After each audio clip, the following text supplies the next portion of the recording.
Hi guys, it's Caroline, and I always come into videos without a plan, and I am terrible because of that.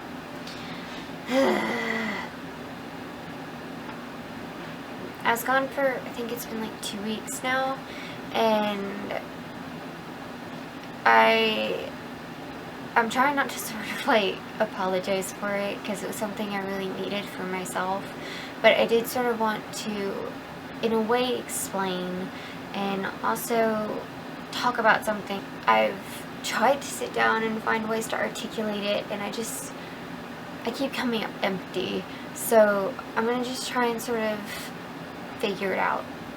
So I hope you can bear with me a bit here. I'm gonna try and keep it as short as possible. Quick update. Last you saw me, I went to Mississippi to see an allergist, and the appointment went really well. I heard from him on February 23rd, and I got some good results. My IgE and tryptase levels were raised, which are both good as far as where we're heading diagnosis wise. I also got positive allergies for stinging insects, peanuts, sesames, and apples. All of those are very positive things. I decided to take a little break from vlogging, which ended up being a longer break than I thought it was going to be, because on the road home from Jackson, I ended up having a really bad experience, and it really, really negatively affected me.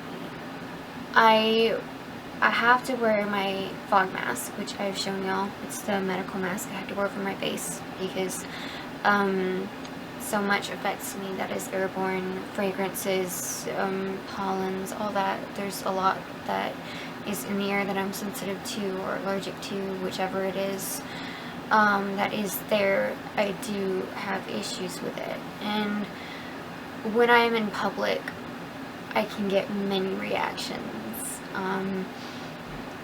A handful of them are positive. The majority are negative or intrusive.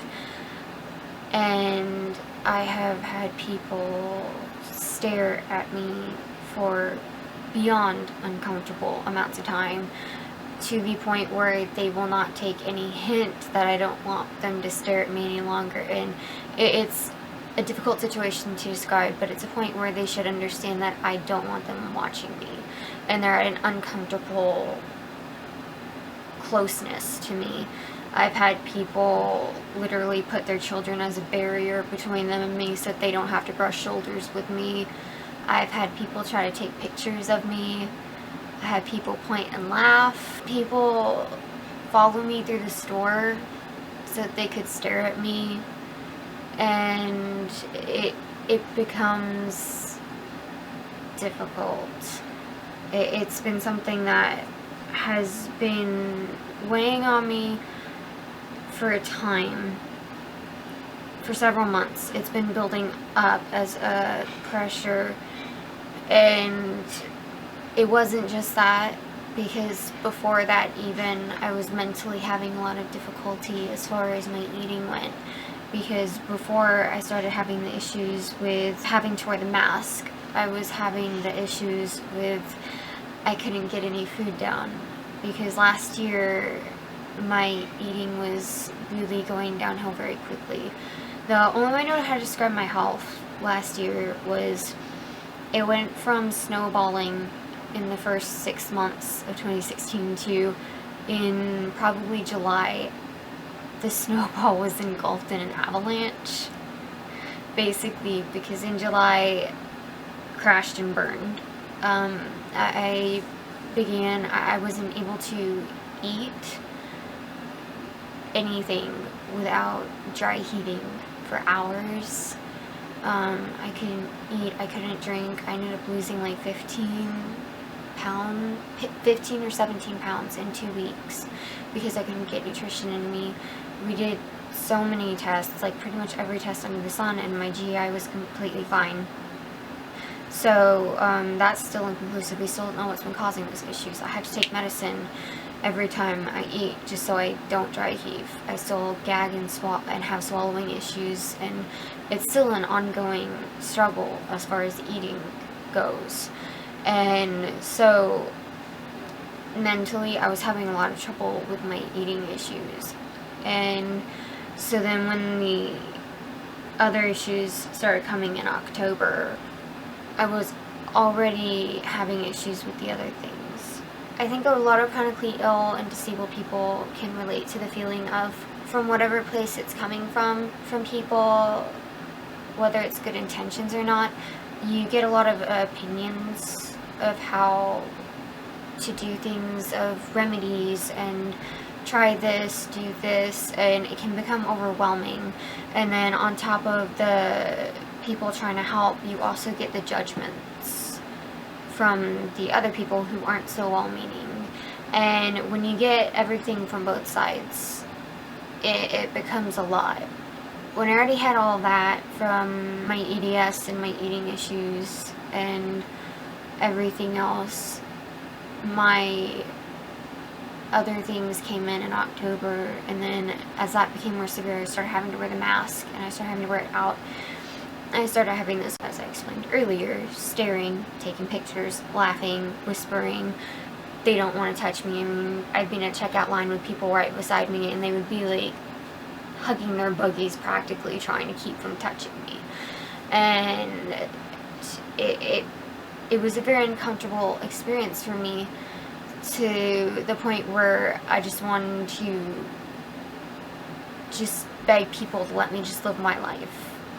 On the way home that night from seeing my doctor, we had made a pit stop so my parents could grab some food really fast, and I ran into the bathroom. On my way back to the bathroom, I heard the people at the table, so I already knew they were going to be a trouble, so to speak, because I already heard them talking, so I knew there was potential for trouble on my way back.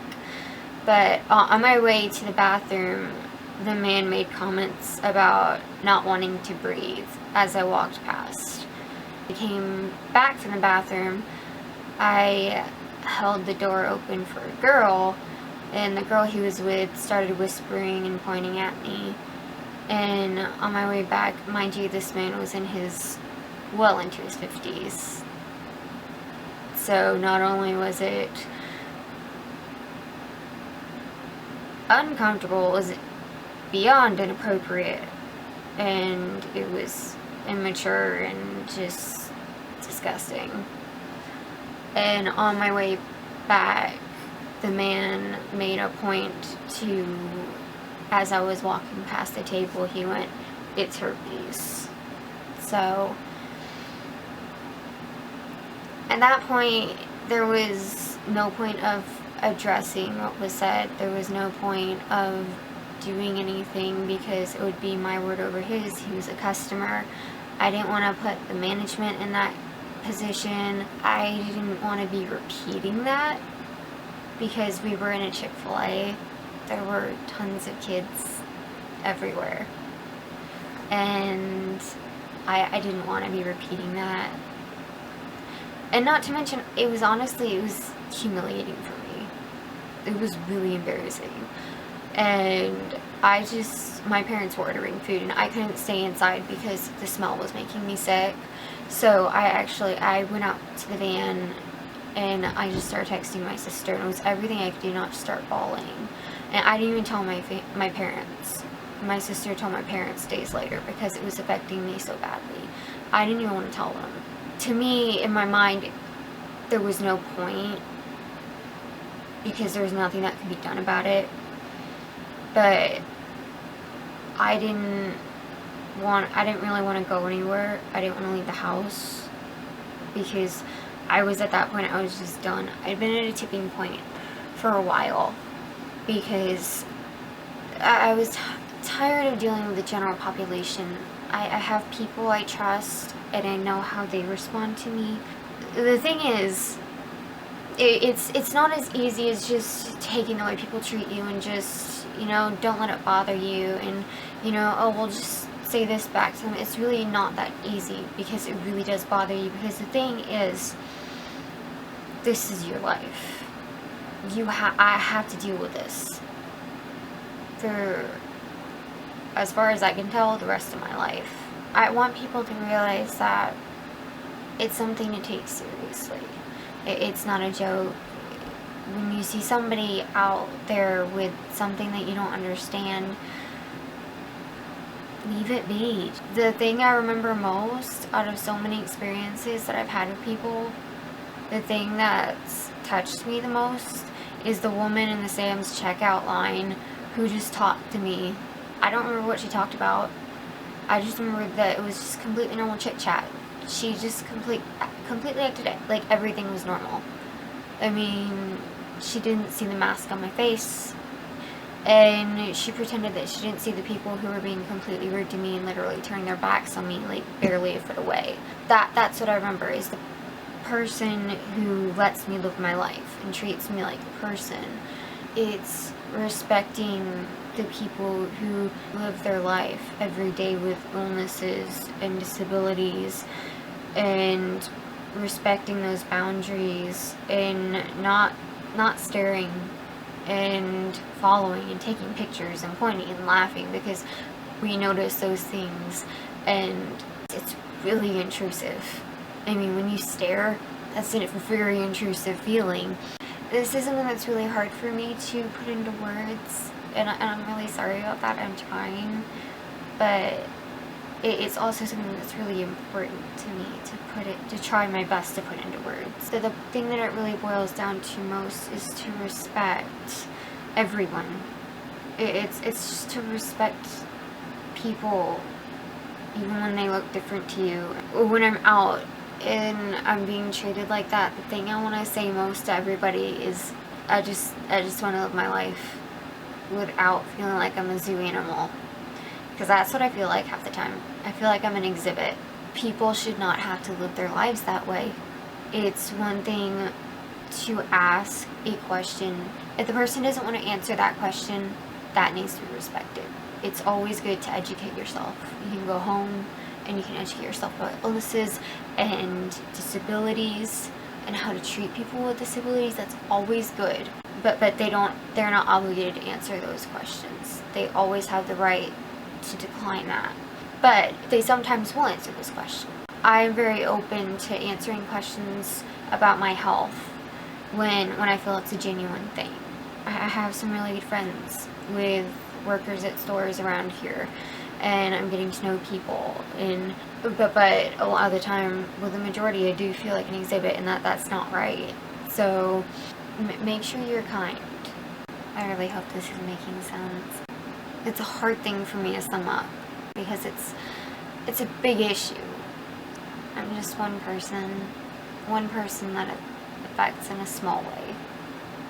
There are a lot of people it affects. So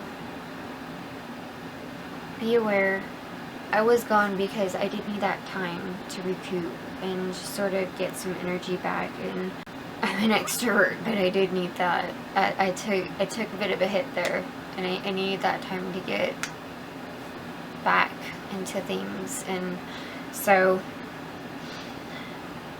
yeah, I will hopefully be coming back with more, but I really want to be honest about things, and not just honest, but use my experiences and my struggles to hopefully bring awareness to these bigger issues, because this is a bigger issue. And so yeah, I'm really not summing this up well, so hopefully you'll maybe get the bigger message here. Anyway, I will be here with more content, and that is all for this time. If you enjoyed a